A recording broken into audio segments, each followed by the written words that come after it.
Hello, and welcome back to Full Time, presented by Amazon Business. I am Tamerra Griffin, and this week on the show, we are talking about two teams, Boston and Denver. That's right, with 10 months to go somehow. What is time? Where are we now? What day is it? I don't even know, but I do know that by 2026, both of these teams are going to have full rosters. They're going to be taking the pitch in the NWSL. So I think it's time for us to sort of check in with where they're at.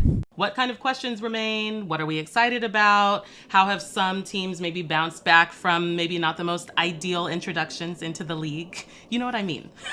And of course, to do that, I am joined by my co-host, Meg Linehan. Meg, how are you doing? Good. I also am struggling to know what day of the week it is. It's spring. That's all I know. I will say I've got the perfect 1-2-3 combo. Vermont Green season is about to start. We've got the launch party at Zero Gravity, my favorite local brewery, and then the food truck festival that happens every Friday night in Burlington is coming back this Friday, and then farmers market season again. So I'm about to just head into my peak Vermont self. So sorry in advance. I don't know, Tamerra, do you have like a combo like that where it's just like I'm in my full power? Yes. I first of all love that for you, and I'm like half expecting you to just like combust into a maple leaf from the joy of it all. Yeah. So I'll be staying tuned for that.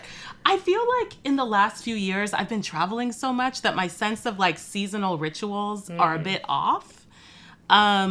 And aside from, the allergies of it all, I definitely do want to be like, I want to lean hard into my farmer's market. Mm-hmm. I can't even say it's an era. Maybe it's like revisiting, because in California, it's incredible. And spring, summer produce is some of my favorites. So maybe I'll start there and see where things take me. But it's like your triple F. It's like your football, your festivities, and your farmer's markets. I know. I love that for you. There we go. Now it's all set. Games are about to start. Yeah, I just feel like, I'm sad ski season is over, but then I'm always like, oh, but I do love sunshine. It's good. We love a smooth transition. Yeah. It helps ease the blues. Yeah. All right. Well, we are very excited about this episode because we are speaking with Boston Legacy General Manager Domènec Guasch and NWSL Denver's team president, Jen Millet, fresh off of her departure from BFC. But before we get there, I say this every week, but it bears repeating. Make sure that you're following us on socials at TA Fulltime, Instagram, TikTok, Blue Sky. Our illustrious video producer, Leah Griffin, has been producing some really, really cool videos that Meg and I and our other colleagues across The Athletic have been participating in, things that you will not see anywhere else. So make sure that you catch that everywhere that you scroll, basically. And of course, also there's the newsletter as well, which is free. And just in case you didn't know, if you click the links from the newsletter, you may or may not be able to bypass a paywall. You didn't hear it from me. But we want you to make sure that you're reading all of our coverage because it's important and things are ramping up. All right, we're going to take a quick break, and we come back. Meg and I are going to sort of set the scene with these two expansion teams before we get into our interviews. All right, Meg, like we said, somehow it's May. We're rolling with it. Don't know how we got here, but we're here. How can we sort of capture this moment when it comes to the expansion teams? Because the clock is ticking for them. There are still a lot of questions, a lot of appointments that need to be made. Yeah. One of them doesn't have a name. One of them doesn't even have a name. So, yeah, there is this sense of these are two teams that have been on pretty different timelines, right? Boston has had a lot of time, for better or for worse. Denver has been at breakneck pace just in terms of when these two expansions were announced. The expansion fees were even wildly different. Boston came in at that like 53 million price tag. Denver got to pay double that. So there's that factor as well. We've seen a lot of headlines around stadiums and facilities for both teams, some better than others. So there is this sense of you have two teams heading to the same destination, but on completely different tracks. And so it is really interesting because I think, Tamerra, we were talking about this before we recorded, but everyone always has this natural inclination of kind of doing a compare and contrast. Now the expansion teams in the modern NWSL era are always going to come in pairs of two. And Angel City and San Diego were like the ultimate example of this because Angel City was doing their very specific thing. And San Diego, under Casey Stoney at that time, was really just like, we will be building a team of defenders. Thank you and see you later. Right. So it is, I don't know, Tamerra, I mean, when you're thinking about these two teams at the same time, are you feeling that kind of tension between how both of these things are going? A bit. And I do get that at the end of the day, we're talking about sports. We're talking about competition. So I understand the natural sort of inclination to compare and figure out who's winning the preseason. You know, this is something that we talk about all the time, even when we're not referring to expansion teams. And it's hard to imagine, given that when we look at rosters, when we look at head coaching appointments, that is where both Boston and Denver are moving at a somewhat similar pace. And so it's hard for me to imagine, between the anticipation around both teams, there's not going to be overarching question of who has the better, who like won their marquee signing, who won, you know. And in theory, I'm not mad at that, but I would just caution anyone who's sort of impulse brings them that way to like appreciate the nuance. And I do think that once we hear from Domènec and Jen, we'll be able to really like get into that because like you said, the journeys are really, really different.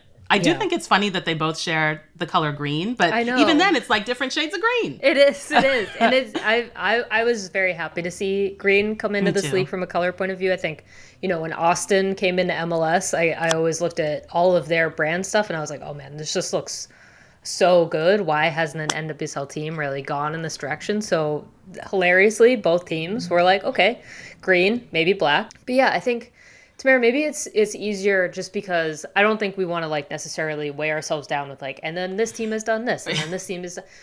There are, I think, big questions, and already we've seen some successes from both teams, I think. And so, Tamerra, let's maybe start with Denver, who have had less time. What would you say your biggest question is about Denver right now? I think with how splashy this team has been with their announcement, we recently heard that the city council awarded them $70 million to continue building. Michaela Griffin recently announced being involved with the team. I feel like if they don't nail not only, you know, their first marquee signing, but I'm thinking about like the identity of the team.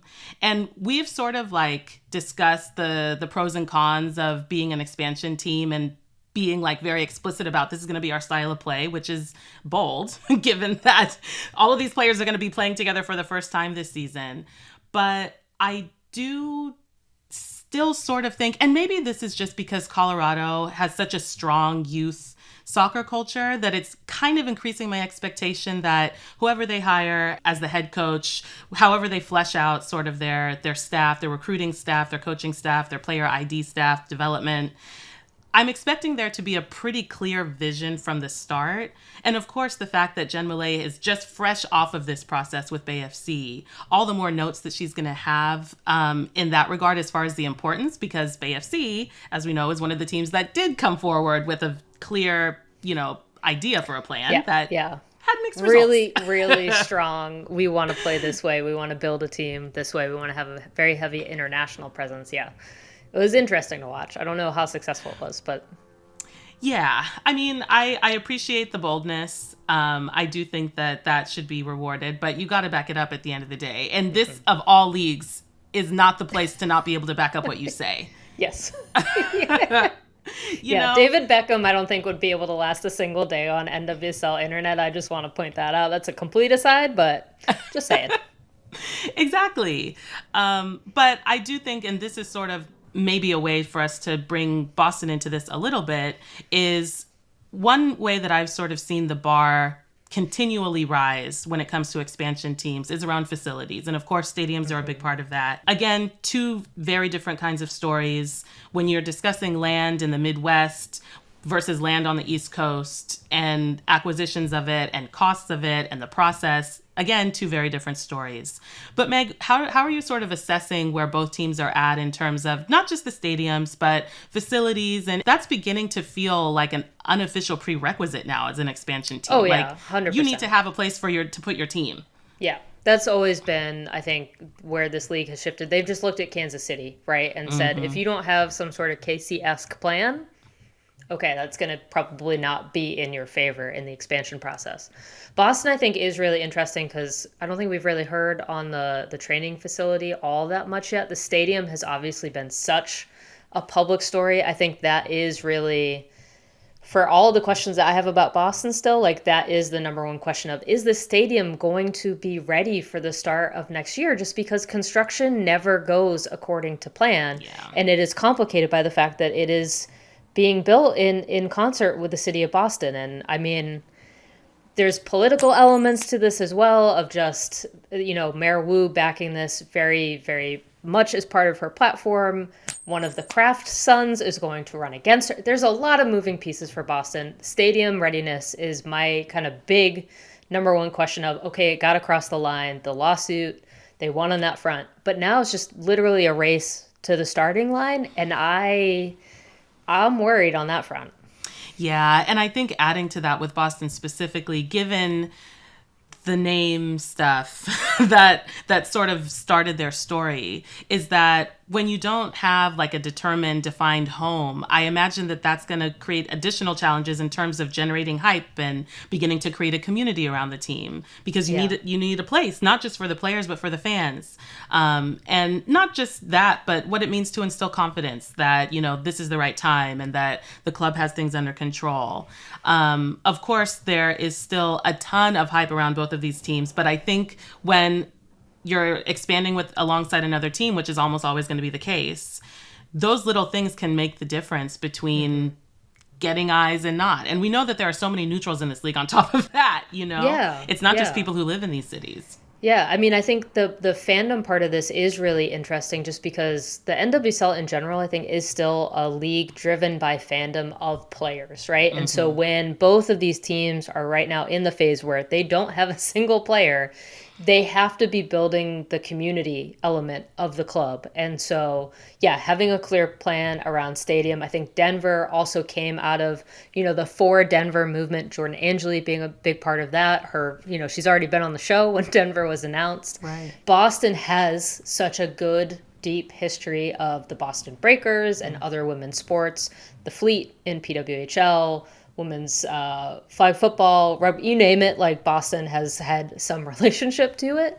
But there is this sense of how do you take advantage of these months where you are trying to build an identity, build a community without having players in place, and also like crack the national attention, right? Of maybe a lot of the stuff that you're doing right now as an expansion team is not really meant to crack the national, because you've got to put butts in the seats. Got to be in 10 months, and that's currently like one of the most important pieces of these projects. So yeah, I mean, I don't know, this might be a good time to bring in our experts who are doing it live on the ground right now.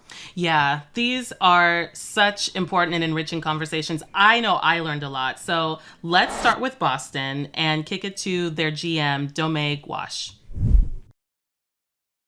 All right, Domènec, how are you to start? I feel like this is the first real time that we've got to spend to you. So how are you doing right now? Very good, very good. Spring has finally arrived to Boston, so I'm very happy about that. Yeah, how are you doing, guys? I think we're both pretty good, right, Tamerra? Yeah, chugging along. Yeah, it is spring up in Vermont. Here, I am still skiing, so like I'm clinging on to the last of winter. But I do want to let's talk about your move to Boston, what it's like. First of all, I mean, I feel like as a fellow masshole here, what is your Dunkin' Donuts order?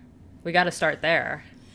Well, I think I answered that one before, and it's a very simple one, and I would say even classic for me, and not very exciting. But I'm on espresso when I get a coffee, so that's as simple as that. Not necessarily what Dunkin' is known for. I just wanted to. I want to warn you. I know that, so that's why I said like that was not going to be very exciting. Well, I appreciate you staying true to your roots, and I can see why that's important when you're making such a big move, a transition, to have things that taste, at least in theory, like home. So I appreciate your dedication there. Domènec, what has been your experience of the NWSL so far? Have you been to any games of other teams? What are sort of your first impressions of this league now that you're here and in the process of building one?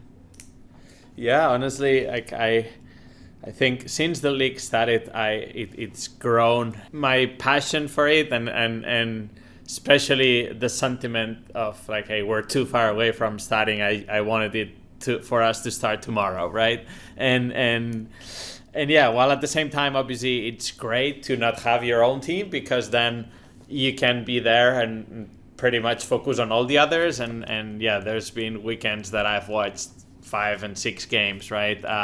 Like a lot of times back to back. And the good thing now, my family understands that that's our weekend life, right? Mm-hmm. When we got here, the NWSL was not going on, so we were watching a few European games, but sometimes with the times and stuff, what was a little bit easier. Now it's all day long, basically. Yep. Which yeah, I'm enjoying too, because I wasn't used to having this time, right? Like when you have your own team, if it's a home game, it's sort of a whole day thing. If it's an away game, it's a whole weekend thing a lot of times, right?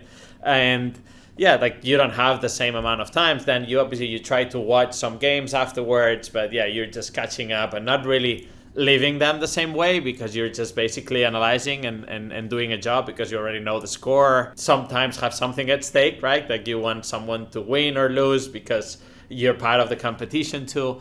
And in this case, just like watching it from this perspective of like, hey, we have nothing at stake in this game. At the same time, we have like now the time, and especially in the weekends, like that's my focus, and I'm enjoying it very, very, very much. I mean, obviously you are coming from a fairly different background, obviously football in general, but coming in from Barcelona, how are you trying to, use and lean on that European experience while knowing that the NWSL is very much its own thing? I feel like, we frequently get people coming in from Europe into the NWSL and they have their kind of welcome to the NWSL moment in terms of like realizing, okay, it is generally a more transition-friendly game. I think that is starting to change a little bit. But yeah, how do you balance that sort of all of your background with knowing that you're stepping into this new world of the NWSL? Yes, as you said, it's a different world, and obviously I knew that before coming, right? Obviously to try to do my homework of what I was stepping into, and in that regard, it was obviously a challenge for me because I come from a pretty different world. But ultimately, as you said, like the league is also not as transitional, but in transition too, in the sense that there are some teams that are trying to play another way. But I would say, like, ultimately, yes, it is different, but it's obviously analyzing why is it different, right? On one hand, it is very competitive because, like, in any given day, like, well, even though like some teams seem undefeatable at the moment, but they could be defeated, right? And it's not that they're blowing out every single game. And yeah, like again, it is a very competitive league because there's not one team that has all the talent, similar to what happens in Europe. So that's one difference.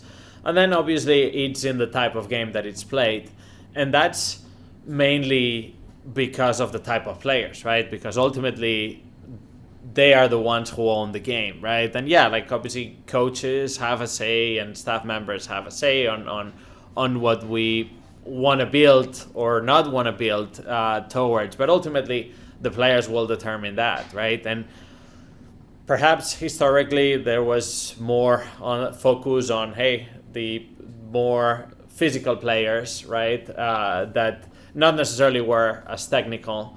While, hey, now that's a little bit changing, right? Not only with players that are coming from the international market, but also players that are coming out of college that perhaps in the past were not attractive for certain teams, and now, hey, like there's more people paying attention to those players. And yeah, well, obviously you still need those physical players in a league like this, because as much as you want to control the game and have the ball, we're also conscious that, hey, there will be a lot of transitions, right? You still have to face Orlando and you still have to face Kansas, and yeah, you'll lose balls, right? No matter how good of a job you do, and you have to be ready for that, right? So obviously I think that is something that we're very conscious, especially when in the recruitment side, right? In adapting to that, while, hey, let's say like in a center back for Barcelona, speed would not be our number one thing, right? Mm-hmm. But hey, here, yeah, it takes another importance when we're looking around just because of the type of game. So yeah, I would say on one hand, trying to wrap up with going back to your question, but it's about taking, like knowing what I want to build and taking that experience from Barcelona, place that where we knew very clearly what we wanted to do, and at the same time, hey, looking and analyzing the league and being adaptable to that, right? So finding that balance between building and staying competitive in a league that's so competitive. Well, since you've been mentioning recruitment and building a team, that leads pretty gently into our next question, which is, how is that going? I'm thinking also about the involvement that you had even when you were at Barcelona with the academies in the US and in other countries outside of Spain. So I imagine that you entered into this new role with a lot of notes and a lot of experience about the US soccer landscape. So can you give us an update about how the team building is going and maybe when we might expect to hear about a first signing? Well, I would say it is a complex world now, right? And well, you've now have had the chance to read the CBA, and you know like what that means to us, right? Like it means that we don't have an expansion draft, we don't have a college draft. So it's basically now, hey, looking and the same basically what we did in Europe. The only difference is that, hey, when you have a team, you only need to recruit certain pieces. Here you need to recruit 25. So obviously it's I would say larger volume, but it's pretty much the same of like, okay, let's analyze as many players as possible out there, right? Obviously knowing very clearly what we're looking for, so we can sort of through data narrow that down, right? Then obviously looking at, hey, what assets and what are our strategies to recruit the players, right? What do we have available? What can we do from the league perspective? What we cannot do, right? And one thing we can do is sign players today if we wanted to. So with that, obviously we've put a little bit of focus on the markets that are finishing in the summer, meaning Europe, that's the biggest window. The USL, that's also another league that finishes in the summertime. That also means on the college level there are players that graduate right in the summertime. So the very first few months we've spent a lot of time in looking into those markets, while obviously starting to analyze the markets that end at the end of the year, meaning the NWSL, more of the South American markets, and looking at those players. Obviously then free agency plays a big role here, but obviously then you also have the ability to transfer. But I would say like the main thing for us was obviously first understanding the league, the type of players we wanted, and then scouting, right? And that's where we are at the moment. And to your question, when could we expect, like if we said like according to the rules we could expect a signing tomorrow if we only looked at the rules. However, I would say summertime is probably realistic. At the same time, obviously one thing is when you do it, another thing is when you announce it, and I still have to speak to your former colleague Steph on that side. That's fair. We can't argue with that one. Yeah, that's fair. I mean, it does seem like, the lack now of a college draft, of an expansion draft, it does give you a bit of freedom to assemble a team. Is there a part of you that is maybe a little relieved that you're not dealing with very quirky NWSL mechanisms to acquire players, and it is just kind of what you're used to as a more sort of European style market of, hey, you gotta sell players on your vision right now?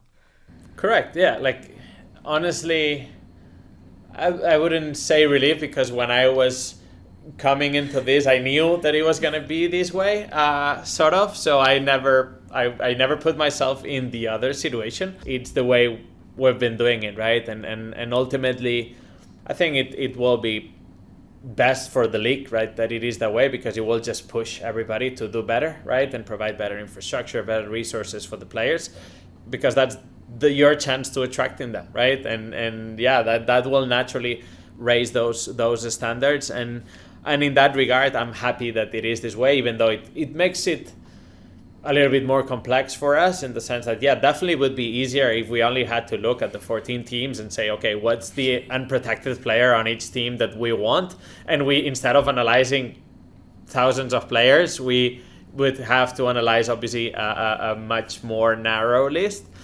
At the same time, as you said, like I see that as the opportunity for us to actually go beyond that, right? Because that would have been the easy path, but then that would have given us a roster, most likely, that would not match that much what we truly wanted, but what was available to us. And yeah, it's still a little bit like that, because obviously it still matters a lot who's a free agent versus who is not. But obviously the possibilities are much larger, right? That we have many more players that can be available versus the other way. And because we know very clearly the type of team we want to be, I think that's helpful for us, because yeah, we're able to narrow down those lists anyway, but in the way that we want, and not just in the way that the other teams want, because they're protecting one player versus another, right? So at least sort of the fate is in our hands. Domè, what can you tell us about the kind of team you want to be? What is your vision? And of course, another huge part of this puzzle is a head coach. So I'm also curious how that vision is informing your approach to recruiting a head coach for the Boston Legacy. Yeah, obviously the vision is for us, first and foremost, to be a very competitive team, right? And I mentioned that before. But at the same time, being a team that it's a protagonist on the field, that's the team that sets the tone, that's a team that dominates, and that's through the ball, but also through pressure too, right? And dominates the game in different ways. Obviously, we know that being competitive and building for that is a very big challenge. We also know that it will take certain talent, so we need to attract certain talent. And yeah, while we're confident that we'll be able to attract the talent that we want, ultimately those players are going to be the ones that shape the way we play, right? And the way I see it, yeah, you bring the best players to play this way, meaning the players that for them is their second nature playing this way. And then you just let them play, right? That you let them be their best on the field. And obviously we look for a coach that sort of can match all that, meaning it's a coach that can build towards this identity while at the same time being very competitive. And that means adapting a lot, right? And especially the first couple of years, I see our team not playing in the way that we ultimately want to play, just because obviously we want to stay competitive in a league that is very competitive. And we know there are many teams out there that are also like building in this direction, right? Building towards this identity, and they have a head start, right? They're already doing it while we'll start next year. So we're very conscious that, hey, we'll come a little bit behind, and that's why we'll need to be at the same time that we're trying to build towards this. We will have to be very adaptable in order to be competitive. And yeah, it's a coach that obviously can build that while can be competitive, while it's also a coach that has proven to be able to develop players, because on one hand we'll have a complete new team that most likely will not have played with each other, so there's a lot of development as a team to be made there. And anyway, like even if we had played and the players had played together, like I think any player, well, and all of us, right? They all of us have always something to learn, right? And unfortunately, like the three of us, we don't have coaches in our lives, right? Like we don't have anybody that's like helping us with that. but players do, right? So we want to bring someone that can help them just get better, right? No matter at what stage they are in their career, and someone that has a proven track record. And the last piece I would say that is big for us and very important is the cultural piece, right? Someone that is taking a proactive approach and a proactive leadership in the culture build and in the foundation, because we're lucky enough that at the moment we have the little bit of culture that the few integrants of this team we have brought in, right? And we know where we want to head with that culture, but we know that in terms of the players and the coaching staff, the head coach plays a key role in the build of that culture. So obviously someone that not only has had the experience but at the same time knows what she or he wants to build, and at the same time is aligned with what we want to build. It is very important on our side. You've used one word a lot in this conversation, which is not surprising, but that's build, right? And I want to, before we let you out of here, I do want to ask you what appeals to you, just like as a person working in the sport, about building something new as opposed to, you were with Barcelona for so long, right? Like, it's not like you weren't building something with them, but this is maybe a chance to, really take something new and build it in a direction that hasn't been built before. So what appeal to you about that part of this project? Well, I would say, and especially in women's sport, we're always building, right? No matter where you are. I felt I was always building. I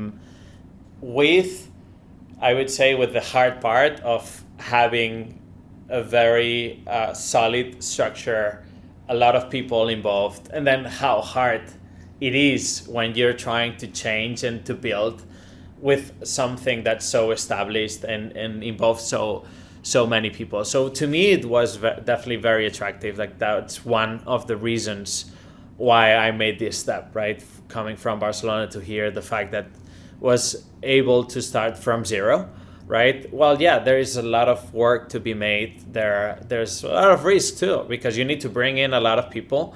And every single one of them will shape our culture, right? In a positive or negative way. So obviously, when you have to bring so many people in a short period of time, it is a year. Like you can expect that we'll probably make mistakes, right? But obviously, we've created a plan to try to minimize those mistakes. We try to get as many people and eyes into the process and to make it as objective as possible, just to minimize those risks, because I definitely see more of the opportunity than the risk of, hey, now because we have this blank canvas in front of us, we can truly build for this vision of the women's football being at the top of the pyramid of the sports, right? Like, alongside all the other sports that have been established for many, many years.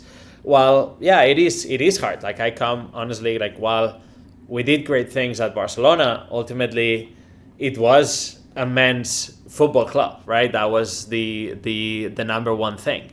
And while that was helpful to sort of fast track things, because it provided resources, it provided infrastructure, it provided know-how, and that could make the women's team be where they are at this moment in such a short period of time. At the same time, there's also that burden of being part of that very big organization. So I was definitely looking forward to being at a place where, hey, we're the one and only, right? Like, there's no other team or no other sport even that's like that we're in the shade of, to call it one way. And at the same time has those resources, has that investment, and is also, and I would say similar to Barcelona, basically working for the people, working for the fans, because that's ultimately how I see not only myself but my entire team. We all work for them. I do think that when I compare Boston and Barcelona, that is the strongest thread, I think, that ties the two cities, is that just lifelong inherited dedication to sports. I read that you said Boston is a very European city, and I don't see it fully, but I do see the dedication to the team and the teams being in service to the people. Domè, thank you so much for your time. Wishing you all of the best Dunkin' espressos, because you definitely have your work cut out for you. But we're looking forward to seeing what you build in Boston. Thank you very much for having me. All right. Now we're going to take a quick flight to Denver and hear from Denver NWSL's team president, Jen Millet. All right. We are joined by the president of Denver NWSL, Jen Millet. Jen, thanks so much for joining us. How are you doing? Thank you for having me, and I'm loving your Denver green, Tamerra. You know, it was not intentional, but I do have extended family in Denver, so there's a little extra tie. There I think you go. maybe. Great. Awesome. Well, speaking of Denver, we know that is your home and, of course, holds a very special place for you. Yeah. What does it mean to be able to come home, especially after so many years spent in the Bay? Yeah. And how did this move happen? Yeah, so it's super exciting to be headed back to Denver. I think I've talked a little bit about how formative the years I spent there were and how important sports played a role in that sort of formation. And I just know firsthand how passionate people are in Denver. Fans are about sports. And so to be able to launch a new club there, to be able to bring, a professional women's team to Denver was just an opportunity that I couldn't pass up. I know, let's talk about your roots with the Bay Area and your time with Golden State Warriors and Bay FC. I mean, what have you learned from those roles that you can now bring forward into this new role with Denver? Yeah, so much in both roles. I think I spent, before I worked in sports, before my role at the Warriors, I spent a lot of time in product and tech marketing here in the Bay Area. And making that transition over to sports was very exciting. But it also, you really learn a lot about this is a human product. It's a human product when you talk about your athletes. It's a human product when you talk about, obviously, your fan base.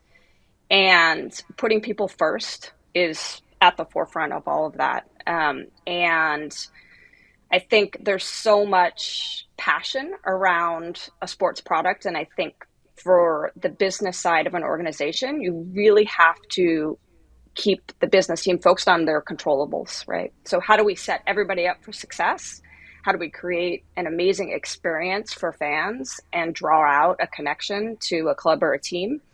But at the end of the day, we can't control what happens on the pitch necessarily. And the business team has to be just as resilient as, a sporting team in responding to that. And I think keeping that at the forefront of what we do, keeping fans on the business side at the forefront of what we do is critical to success, long-term success of a club. Jen, having just gone through the experience of building with an expansion team, you clearly are someone who likes building new things, which is a very special personality type, I think. Yeah. And I'm curious, what were some of the biggest lessons that you learned with AFC that you might carry over to Denver when it comes to an expansion team? Yeah. Expansion is hard. I think it is, stepping into it for the first time, I didn't realize how challenging it could be. Not because people weren't passionate and people didn't want to do all the right things. You're bringing a collection of athletes, you're bringing a collection of a sporting and technical staff and a business staff together at a really rapid pace. I've worked in startups before, again, mostly on the tech side. And there's a luxury there of saying, oh, engineering couldn't get this right or product couldn't get this right. We'll just push the launch date. That's not possible in sports, right? One of the pieces that is the most challenging is you're bringing all these people together at a rapid pace and then expecting everyone to just be perfect and get along and everything to be, smooth and easy. And honestly, I think there's more of a burden on women's sports to deliver on that. Like, well, these ladies better get it together and get along. At Bay, we did an amazing job of rapidly trying to build connection and build culture. And I think transitioning to Denver, it's more just about like keeping that for sure at the forefront, over communicating on the business team, over communicating across, across the business with sporting, just making sure constant check-ins and reminders around alignment. And I think also just bringing fans along on this journey. Like we did a great job at Bay of keeping that group, keeping these early adopters, these hand raisers that said, hey, we want to be part of this. We don't know what it is yet. We don't know who your players are or who your coaches are, but we're in. And you cannot undervalue that, like how amazing that is to have, like in Denver already, I think almost over 11,000 people that have said, hey, I don't know where, I'm hoping you're going to get the stadium over the line. I don't know who your players are, but we want in. And so that's so valuable, and cultivating that and growing that and making sure you're doing right by, that group is critical to, a successful launch. Jen, I want to talk to you, to your point, the deadline doesn't change, right? Yeah. You've got to start playing 2026. On the business side, I mean, what's your immediate to-do list right now as you kind of jump in with both feet? Yeah. I mean, so much. I think going back to just making sure we're keeping that fan base in the market growing and engaged. So making sure, these people that have raised their hand, that have put down a deposit, they're getting all the information first, that we're making it easy for them to feel a connection to this club, even in advance of, having players, having a brand launch, things like that. So continuing to kind of cultivate that audience and grow it. And I think the other big piece is just, it's not like super sexy and fun, but it's things like we got to get a bank account. We've got to get, we've got to get like a ticketing provider. I mean, some of the things that we like learned and joked about at Bay, but when you're a new club, you don't have a credit history. So when we go out and try and do like, oh, we've got to go, get a ticketing provider and, license software, and people are like, yeah, it's going to take a while to like vet that, you can pay your bills. So, I mean, it is a true stand-up experience. So all of that infrastructure, really needs to be built. And then staffing, right? Similar to, the inbound on deposits. I think the Denver ownership group has gotten an amazing inbound around people that want to work here. And so that is super exciting. And, starting to build that staff and, build out essentially what is this mission, vision, values that we want to pull forward, so that we have a criteria to decide, who's a good fit for this club, who's going to help us, get to that really aggressive March kick, and help, this business thrive. So. First of all, I know that you said it's not sexy to talk about having to open up a bank account, but that, for me, is probably one of the most fascinating points of this whole interview, because it's so easy to disregard that. Yeah. Getting into the nuts and bolts that people can so easily just glide over is so fascinating, and also speaks to how much there is to do. But Jen, you mentioned hiring and how many people are excited and eager to work for Denver NWSL. We are yet to see any news of hiring on the sporting side, and we're just curious what you're able to share about the timeline, or when we might expect to hear some news on that front. Yeah, I know the ownership group has been working really hard at interviewing candidates, meeting people, like networking. And my understanding is that they've got some candidates that they're really excited about and are hoping within the next few months to really like land that and get some amazing talent in here to really run, the sporting side of the business. So hopefully, in the next couple of months, we'll have an exciting announcement there. I mean, knowing that those hires are coming, how do you hope to build those relationships knowing, okay, you've got a couple months head start, right? You don't know who a head coach is. You don't know who a general manager is. You've got no information yet on who a marquee player might be. I mean, this is what we've been talking about this whole time.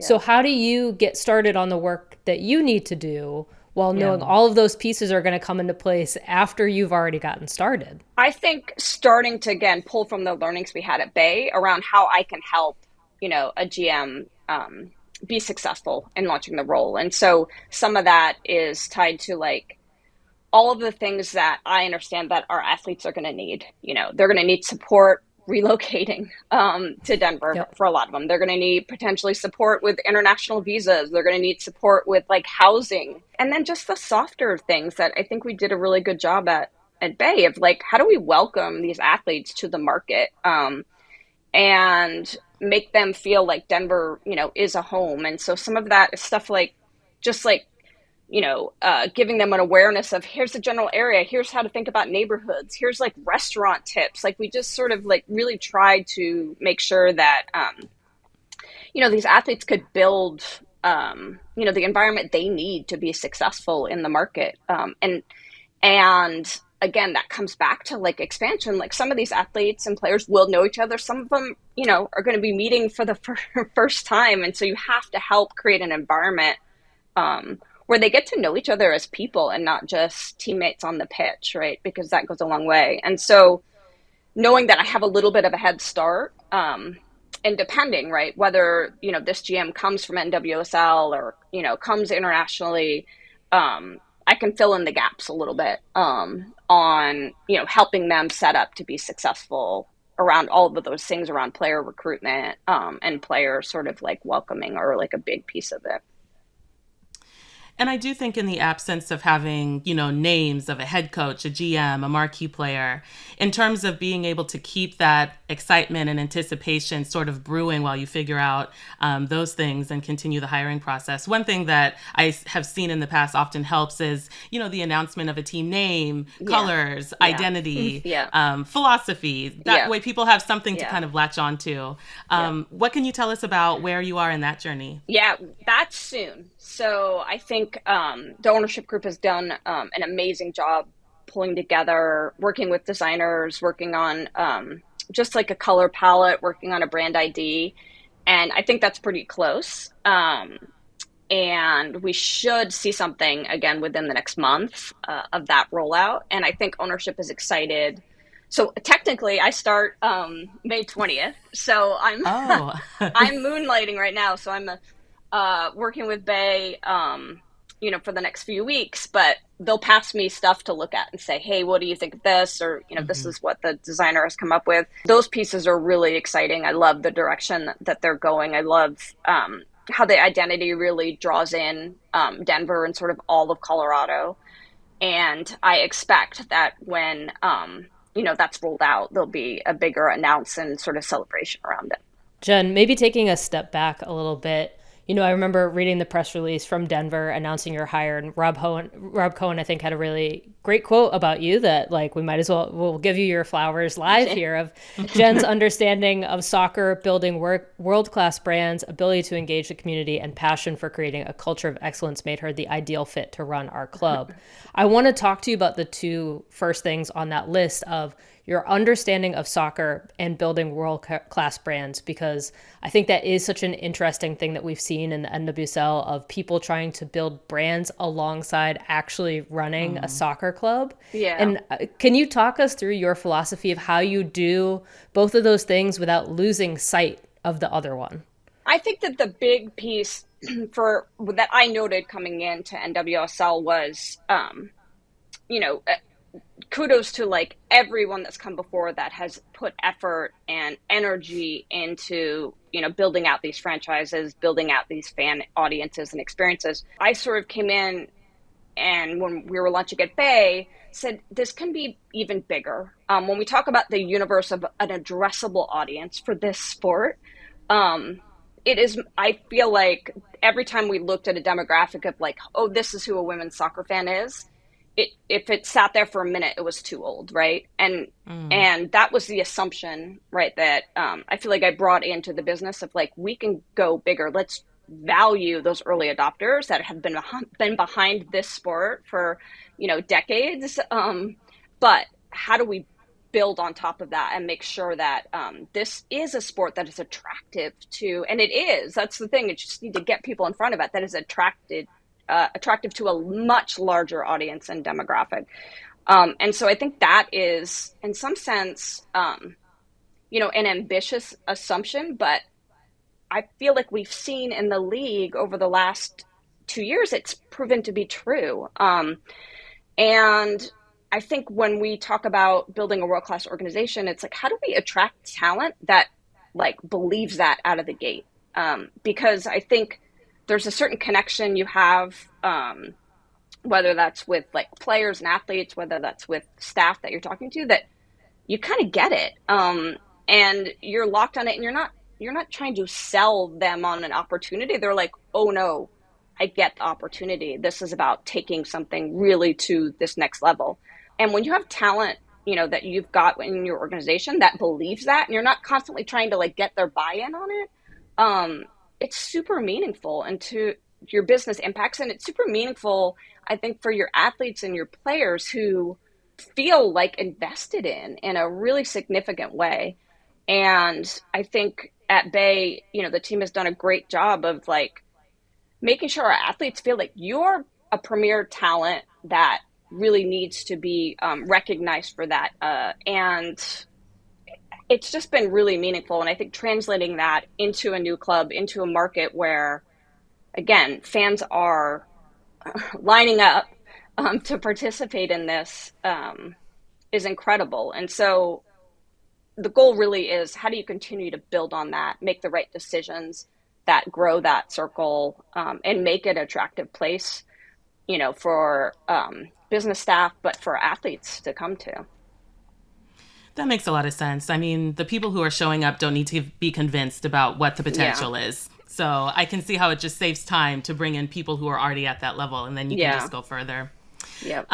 Jen, these insights have been incredible. They've been eye-opening. I am going to spend probably the rest of the day intermittently thinking about the complexities, truly, like the nuts and bolts, like I said. Thank you so much for sharing. Thank you for your time. Yeah. Congratulations on the new role, and good luck on the move.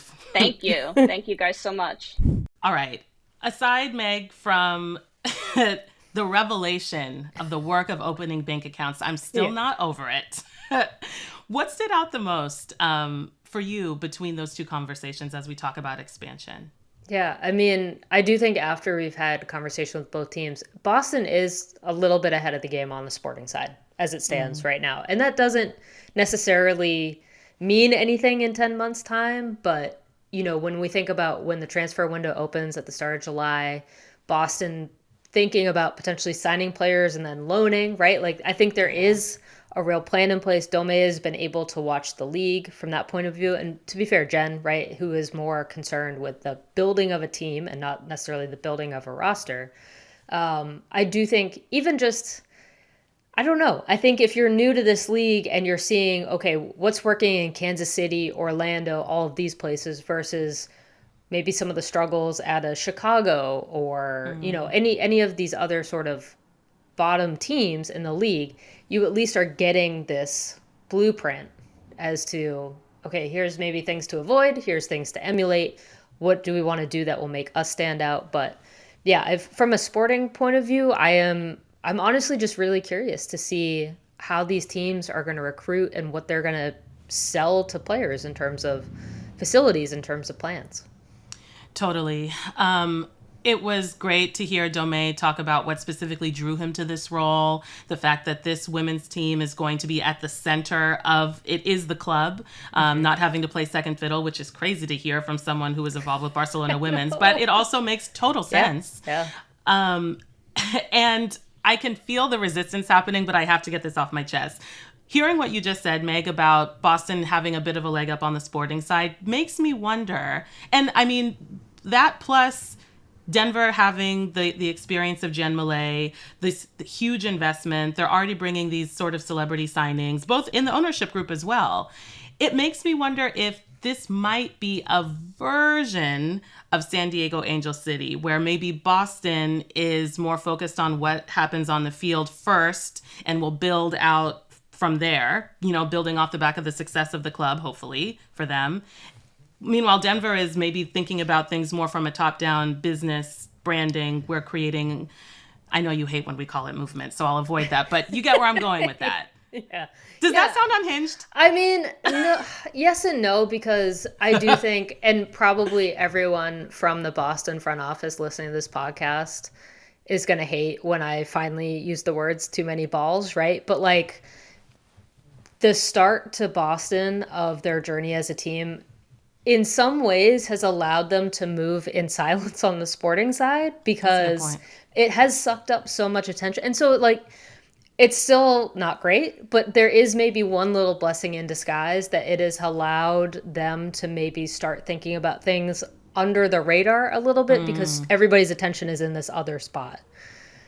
I do, with Denver, to your point earlier, right? There is such a strong sporting culture of youth women's football. And so I think everybody immediately, when Denver came in, it's like, okay, well, when are you going to get Sophia Wilson? Are you going to try to pull back Lauren Lindsey Donaldson? Rand? Right. So there is, I think, this natural inclination for everybody to be like, well, here are all the Colorado connections.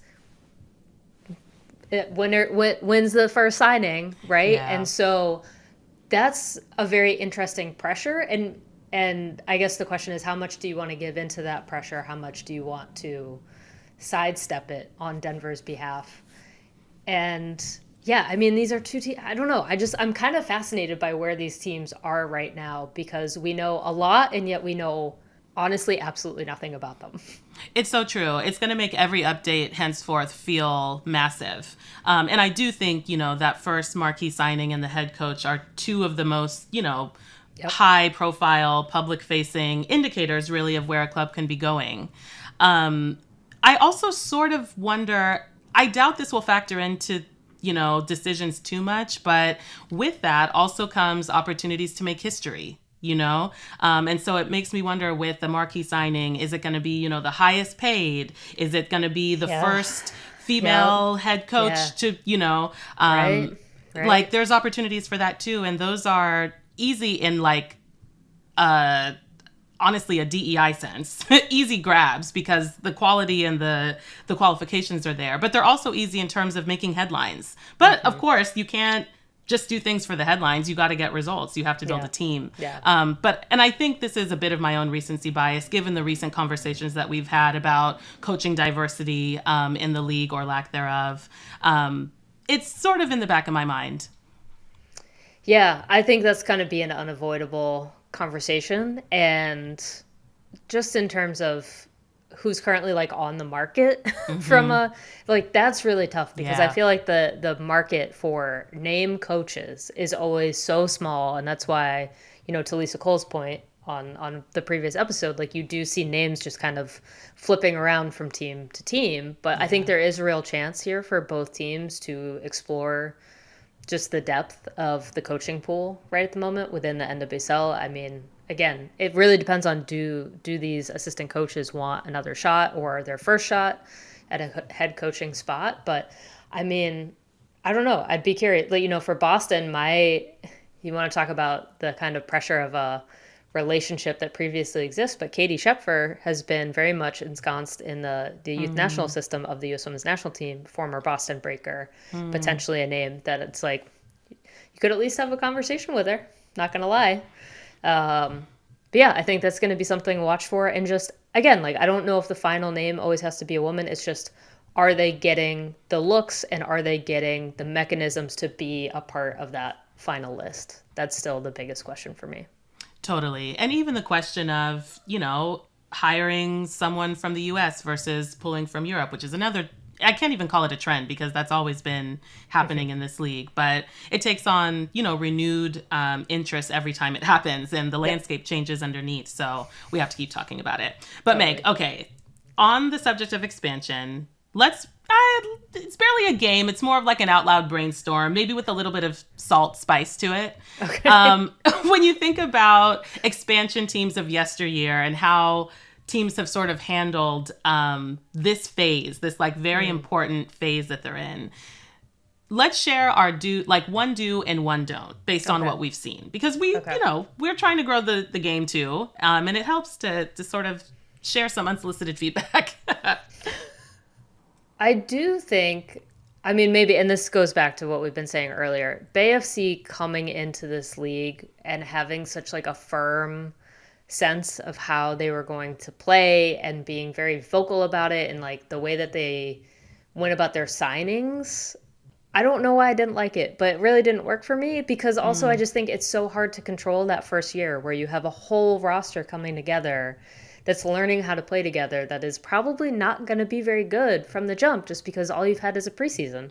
So I do think coming in and letting the game eventually like speak for itself rather than having that sort of very distinct like I think having a vision is good and important as a head coach, as a general manager, as you're building the roster, but so far we haven't seen that executed super well.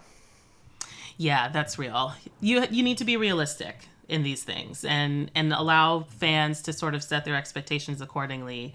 And I agree that Bay is an example of what happens maybe when you don't do that. My do, I guess, is please, for the culture, drop a fire kit in your inaugural season. Yes. Because we are just now getting teal kits from the Current. It was only last season that we got those incredible San Diego Wave, Sunset, Surfs Up, I forget the official name, jerseys. And I'm no marketing genius. I'm sure there was a whole thesis statement behind, make them wait for it, generate the anticipation. But we ain't got time for that. Just give us the fire kit now and build from there. Yeah, it is Nike lead time, though. I'm not going to lie. It's just, that's how that works. But I do think if you can't get a good kit off the jump, then like the merch has to fill that gap, right? So I do think also having an awareness of how important merch is to this is super, super, super crucial. But sometimes it takes a while. I don't know. Like teams are only just starting to get the merch piece of this right. That's true.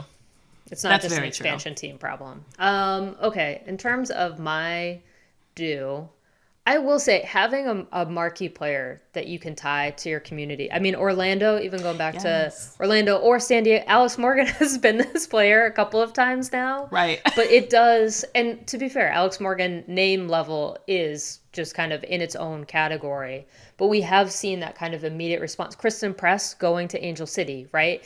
If you can make that first player someone that fans are going to care so deeply about and have that relationship be a two-way street in terms of the team market being that player's community, I think it does immediately do so much work that is so natural. To go back to my earlier point about fandom being player-driven, it just is going to do a lot of work for you as an expansion team if you can make that connection happen naturally via a player rather than, relying on someone that does not have an existing tie. But Denver's going to have a really big jump on that, I will say. Yeah, totally. It feels more like a matter of whom amongst, 2 or 3 rather than if. Yeah. Which, good for them. I mean, it's a good problem to have, I would say. My don't ignore your community. And by that, I mean, yes, the community of fans, but I'm talking also about the physical community in which like the club is operating, which is to me also related to access.